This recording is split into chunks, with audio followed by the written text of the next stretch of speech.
What's up, guys? So I'm sorry I haven't posted a video in a couple weeks. It's been a very intense couple of weeks. I started at Decker.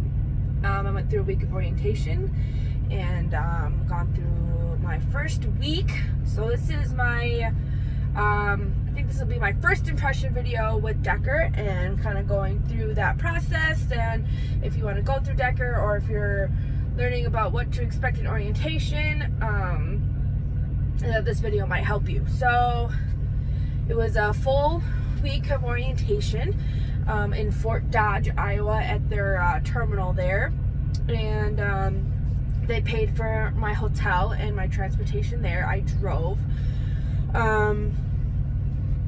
So we'll just kind of go through those 5 days and what they all entailed. So our orientation got a little messed up. A couple of the trainers ended up not being there, so it was kind of put on two of the other trainers to get us all done. And so basically they go through like company policies, they go through teaching us how to use their Qualcomm, which are going to be switching over to tablets here soon. They teach us all the like little ins and outs, because every company you will notice, especially if you're experienced and you're switching companies, every company is going to do something different. So for example, one thing that if you know me at all, you know that I'm a bit disorganized, and so it's really hard for me to kind of keep track of my paperwork sometimes. I gotta get a little bit better at that. But one thing I noticed with Decker over previous companies is that their paperwork is a little bit more complicated. Their trip sheets are very intense. Like, I gotta fill out all of this stuff, where I'm going, extra pay, expenses, all my fuel shenanigans, stuff I never had to do at Schneider, stuff I never had to do at Helver. So it's taken me a minute to get acclimated to that.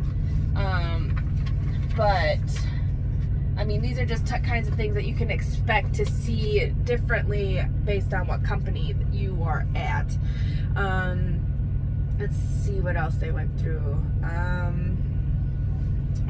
Policies. Sorry, I'm having a brain fart.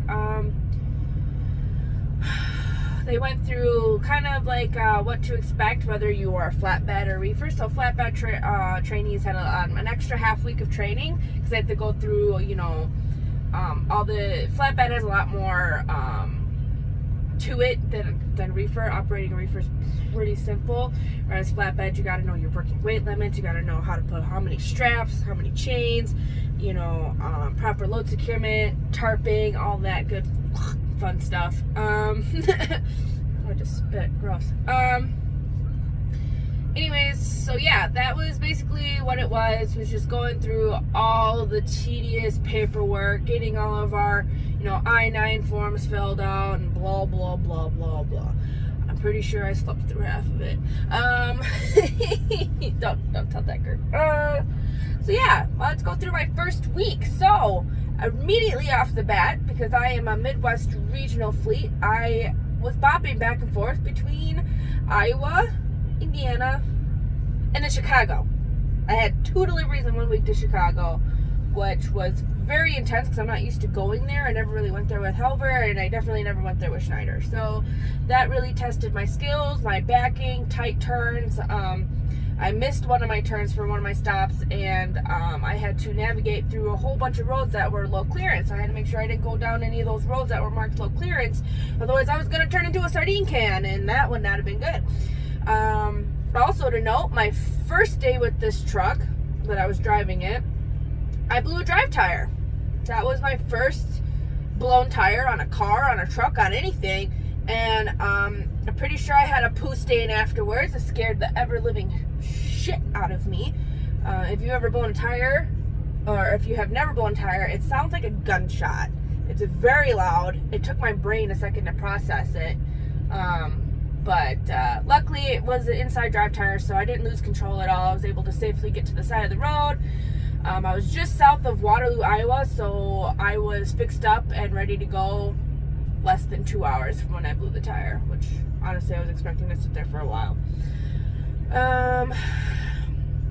So that's how that went. So now I am currently just north of Denver, Colorado, hanging out. It's a bit smoky out here from those wildfires. You can't even really see the mountains off in the distance, barely, because of the smoke. They have a statewide fire ban, and just you're not supposed to like mow your lawn during certain times during the day. It's really pretty sad seeing that smoke even out here in Denver. So if you're driving out this way, or I know 70 west of Denver is closed, I believe, and out there in California and stuff, just stay safe, guys. Take care of yourselves. Don't, make sure you're keeping an eye on the road closures and what's going on with those wildfires and everything else. Another thing to note, speaking of that, I think it's a Derecho. I might be pronouncing that wrong. That inland hurricane that passed through Iowa. Yeah, I was in that. I had made a comment. We were walking inside after we had gotten back from the clinic to do our med exams, and I was like, wow, it's like a hurricane out here. And there was this other guy in my class, and he goes, he's from Texas. He's like, this isn't like a hurricane. Like, I'm from Texas. Come to find out, it was like 140 mile per hour winds. It was a damn hurricane. So yeah, that wasn't fun. If you are from that area or you're driving through that, man, I hope you guys are okay. I know like Cedar Rapids area and all that, they were out of power for a long time. I had friends that live out there, and yeah, I mean, as far as I know, the community really came together to get that cleaned up, which is great. That's amazing, and I love to see that kind of thing. So but yeah, like I said, make sure you're checking your radar all the time, checking for road closures, just keeping an eye out here, especially 2020, man. You never know what the hell's gonna happen. I think we got a dual hurricane coming in down south by Florida and all that, and just what a fucking mess, man. But yeah, so I think that's all I really wanted to update you guys on. If you have any questions or comments or anything else that you want me to discuss, you can put it down in the comments, or you can email me. My email is always in the link. But yeah, thanks for being patient with me. Sorry I've been busy trying to get adjusted, and but yeah, I'll be around. So I think that's all. Stay safe, stay healthy, don't get blown away, and don't start on fire. Got it?